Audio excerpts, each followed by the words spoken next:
নুরু একটা কথা স্বীকার করেছেন আমাদের কাছে, তাকে এই আন্দোলন চলাকালীন সময়ে একজন নেতা তাকে 4 লক্ষ টাকা দিয়েছে। বিপি নুরুকে আমরা রিমান্ডে দিয়েছি, তার কাছে আমরা অনেক তথ্য পেয়েছি। নুরু একটা কথা স্বীকার করেছেন আমাদের কাছে, তাকে এই আন্দোলন চলাকালীন সময়ে একজন নেতা তাকে 4 লক্ষ টাকা দিয়েছে। আমরা সেই নেতাকেও ডেকে এনেছি, সেই নেতা বলছে হ্যাঁ আমি দিয়েছি। অবশ্যই তার কাছে আমরা কিছু বিষয় জানার চেষ্টা করছি। নেতৃবৃন্দকে গ্রেফতার করেছেন, রাজনীতির সাথে সম্পৃক্ত অনেককে গ্রেফতার করেছেন, তাদের ব্যাপারে তাদের কাছ থেকে তথ্য পেয়েছেন, সেই তথ্য ভিত্তিতে অন্যদেরকেও গ্রেফতার করেছেন, রিমান্ডে এনেছেন। একটি রাজনৈতিক দলের প্রধান আন্দালিব রহমান পার্থ রিমান্ডে আছে, তার কাছ থেকে আপনারা কি জানার চেষ্টা করবেন?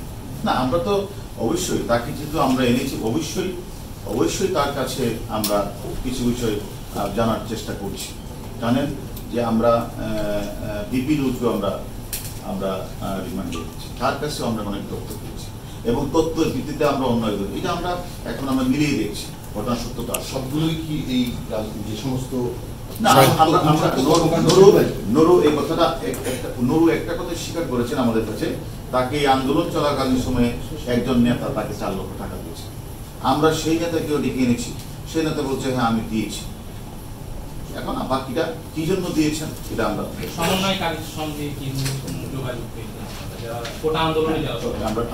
সমন্বয়কারীদের সাথে তো নুরুর আমরা ডিজিটাল প্রুফই পেয়েছেন। আমরা প্রত্যেকটারই মামলা রুজু হয়েছে এবং এই ঘটনাগুলির সাথে কারা কারা কোন কোন নেতৃবৃন্দ তারা অর্থ দিয়ে, বস্ত্র দিয়ে, রসদ দিয়ে, পানি দিয়ে, খাবার দিয়ে সহযোগিতা করেছে, এর অনেক নেতৃবৃন্দকে আমরা নিয়ে এসেছি, জিজ্ঞাসাবাদ করছি। তাদের জিজ্ঞাসাবাদে আমরা যে নাম্বারগুলি যারা এই বর্বরিত হামলা করেছে, পুলিশের মনোবল ভাঙ্গার জন্য, ডিমোরালাইজ করার জন্য তারা এই ব্যবস্থাগুলি গ্রহণ করেছে। পুলিশ তো ডিমোরালাইজ হয় নাই, বরং যারা এই হত্যাকাণ্ডের সাথে এবং ঢাকা শহরের বিভিন্ন জায়গাগুলিতে আগুন লাগিয়েছে তারাই গর্তে ঢুকেছে।